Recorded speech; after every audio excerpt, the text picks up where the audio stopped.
Hello traders. So today we are analyzing Indigo Paint.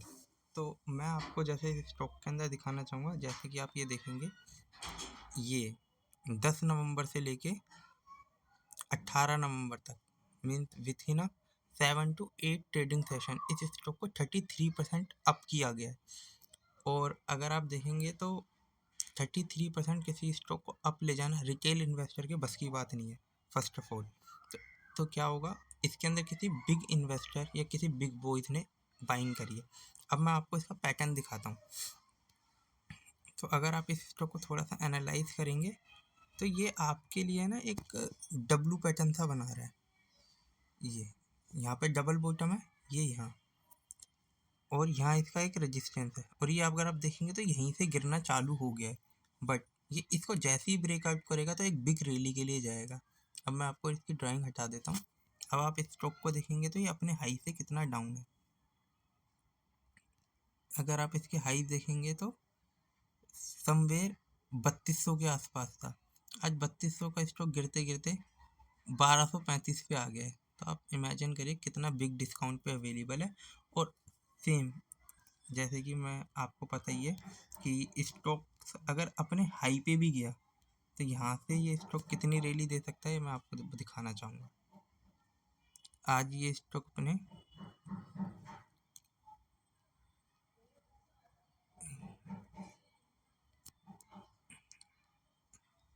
अपने high से आपको 60% discount पे अवेलेबल हो रहा है। ठीक है, अब सेम चीज़ करते हैं, अगर इसको सेम इसके हाई तक ही लेके जाते हैं तो ये कितनी बड़ी रैली दे सकता है। तो लगभग ये यहाँ से डबल होने का पोटेंशियल रखता है अपना पैसा। और अगर इस लेवल को आने में अगर 2 साल लगते हैं, 2.5 साल भी लगते हैं, तो 2 साल के अंदर भी 100% बनाना कम नहीं है। ठीक है, CAGR कैलकुलेट करके देखिएगा, बहुत अच्छा निकलेगा। और जैसे कि मुझे लगता है कि कंजम्पशन जो थीम है ना वो अभी काफ़ी डाउन है, तो इसीलिए मैं अगला स्टॉक भी कंजम्पशन से ही लेके आना चाहूँगा आप लोगों के लिए, जो है ब्रिटानिया। मैं कुछ चार्ट को स्टडी कर रहा था तो इस पर मेरी नज़र गई। अगर आप देखेंगे तो इस स्टॉक ने अपना 6400 के लेवल पे यहाँ पे हाई बनाया है। ये अगर आप देखना चाहेंगे यहाँ पे इस वाली कैंडल के ऊपर ये 63,339 के आसपास लगभग 9 अक्टूबर को। अब ये स्टॉक फिर से रैली के लिए जा रहा है। तो अगर आप इस स्टॉक के अंदर देखेंगे, मैं इसकी मैपिंग आप के लिए करता हूँ।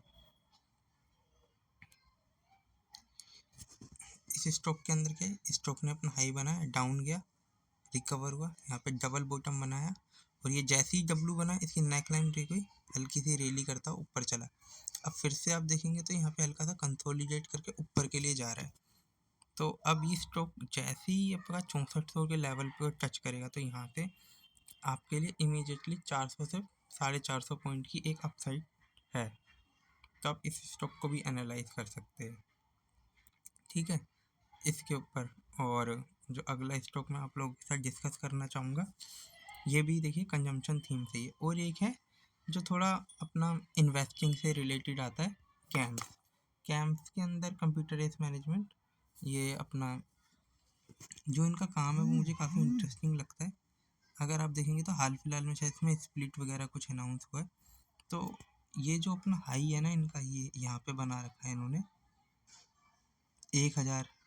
1100 के लेवल का, 1050।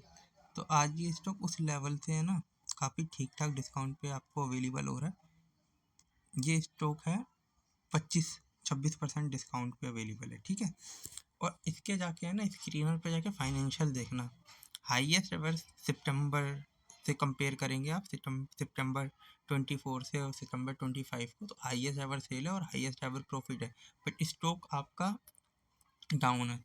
तो जैसे कि विवेक सर जो कहते हैं कि इस तरीके के स्टॉक के अंदर जो अपनी highest ever sale quarterly post कर रहे हो और 20-30% डिस्काउंट पे अवेलेबल हो, तो उनको अपने हाई लेवल के लिए ट्रेड करना चाहिए। तो इस स्टॉक को अगर आप यहाँ से ही पिक करते हैं और हाई के लिए भी लेके जाते हैं तो ये भी 35-34% का गेन है। तो इस स्टॉक के ऊपर भी आप एक नज़र डाल सकते हैं और इसको एनालाइज कर सकते हैं।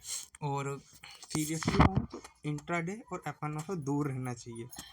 आप पोजिशनल ट्रेड लीजिए और इन शेयरों को धीरे धीरे एक्यूमुलेट करना शुरू करिए। और फिर इनको रैली के लिए जाइए। तो मेरी तरफ से तीनों स्टॉक में से किसी के अंदर भी कोई बाइंग और सेलिंग रिकमेंडेशन नहीं है, बट मैं आपको एनालाइज दिखाना चाहता हूँ कि हाँ, कि आप अपना पूरा कंजम्पशन सेक्टर को अगर थोड़ा सा एनालाइज करें, चाहे वो आप HUL ले लें, चाहे आप कोलगेट ले लें, डाबर ले लें, मारिको ले लें, ये पूरी कंजम्पशन थीम